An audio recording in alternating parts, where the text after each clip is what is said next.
welcome to Moody Onigiri channel. Let me introduce myself first. My name is Tammy. I'm Polish, but I've been living in Japan for a few years now, and currently I live in Kobe. I just created this channel a month ago, so I'm still learning how to talk to camera, and since getting used to it takes time, please do not hate, just support and wish me luck in this new to me YouTube adventure. Happy Valentine's Day! Today is February 14th, and recently I found out that Valentine's Day in Japan started from the city I live in right now, from Kobe. And I felt like I really need to share the true history, some true facts about Valentine's Day in Japan with all of you guys. Around the beginning of February, basically as soon as bean throwing day is over, you will see tons of chocolates in boxes everywhere. And believe me, it's just impossible to miss this chocolate-covered excitement of Valentine's Day here. On the surface, it looks like a typical Valentine's Day in most of countries around the world. But I think there's much more to explore and understand. So let me tell you a bit about history. Everything starts in 1936. A Kobe-based chocolate company, Morozov, ran the first Valentine's advertisement in an English-language newspaper with the phrase, "For your Valentine, make a present of Morozov's fancy box chocolates."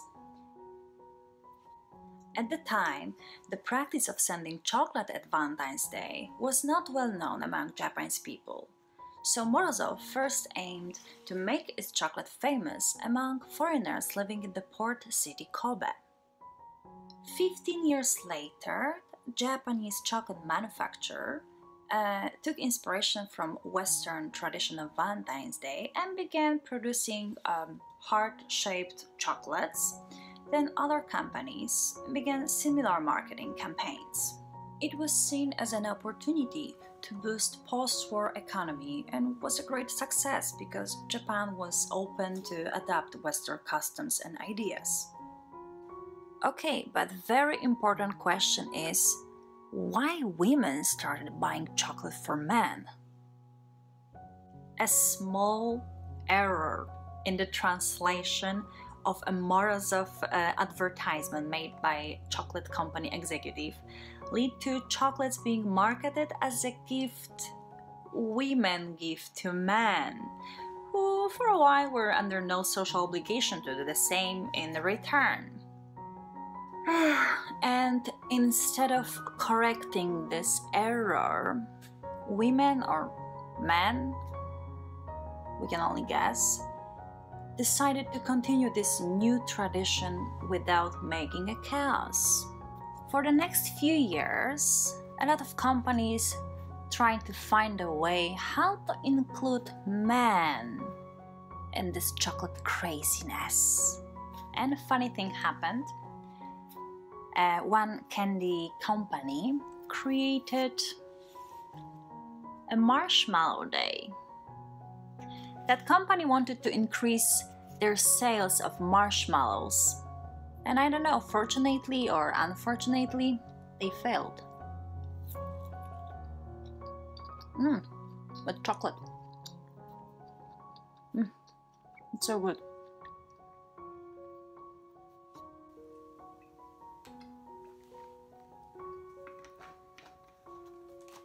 And finally, in the 1980s, Japanese National Confectionery Industry Association launched a successful campaign to make March 14 as a reply day, where men are expected to return a favor to those women who gave them chocolate on Valentine's Day. And they started calling it a white day for the color of chocolate being offered at stores. And would you like to know what really made Valentine's Day as a nationwide event in Japan? chocolate trade fairs organized by department stores. Department stores in Japan play a huge role in setting trends. And I heard that every year those fairs, those chocolate markets are getting crazier and crazier. Oh my god.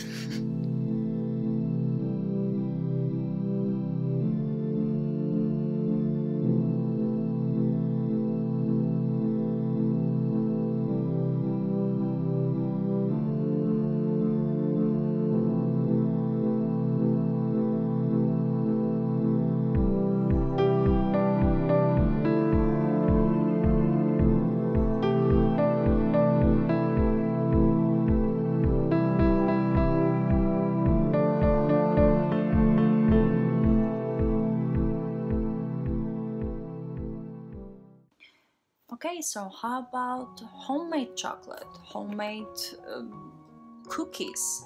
I'm pretty sure you've watched like many TV shows, or maybe you have Japanese friends, girlfriend, boyfriend, and you know that Japanese people sometimes make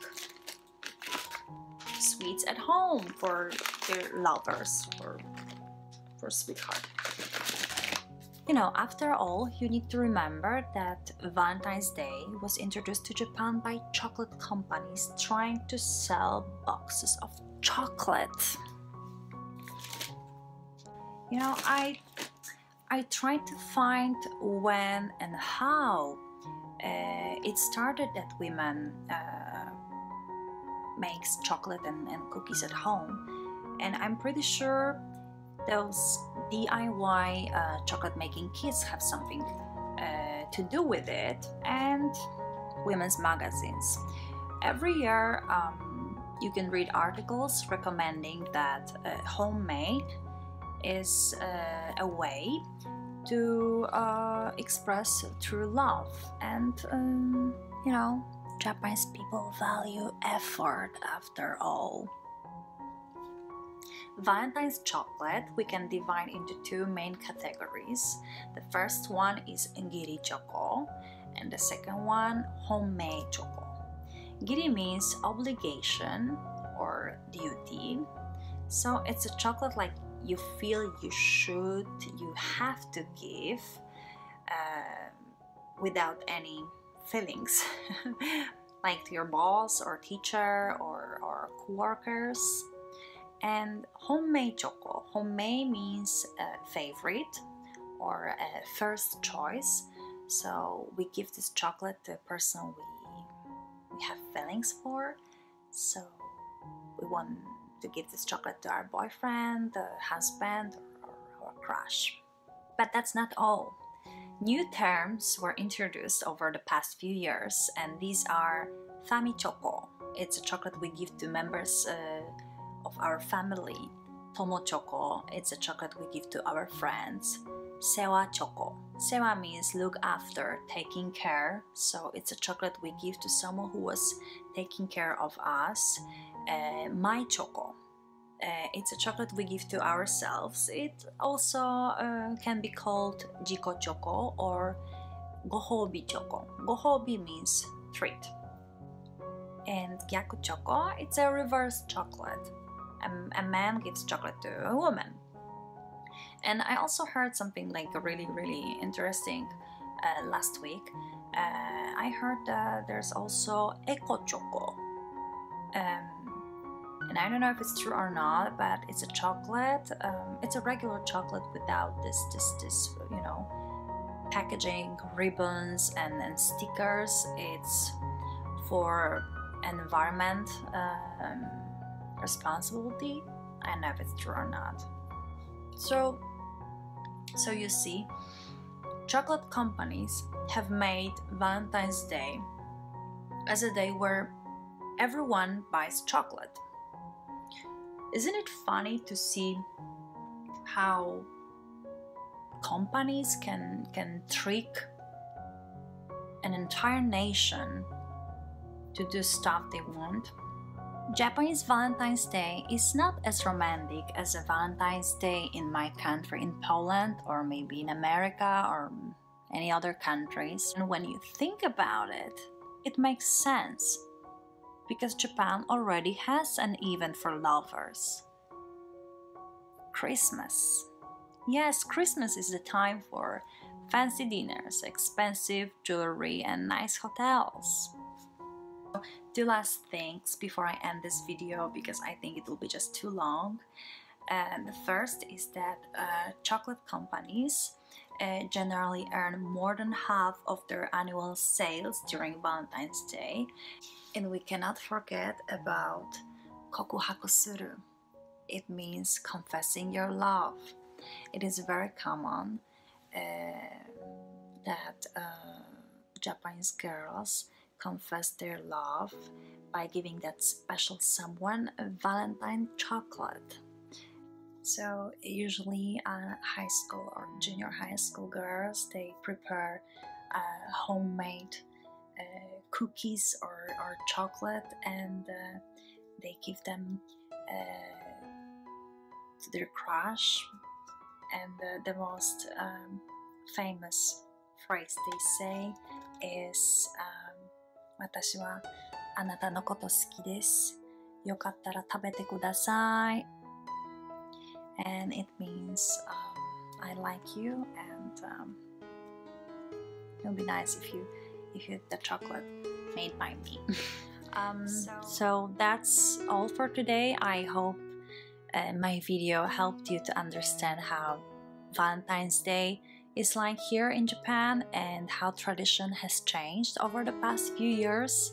I know only about Valentine's here in Japan and in my own country, in Poland, so I would love to know more about Valentine's in your country. Do women make something? Do give chocolates? Or maybe men? Or maybe there's no Valentine's Day in your country? Please leave a comment below, and thank you for watching. Happy Valentine's Day!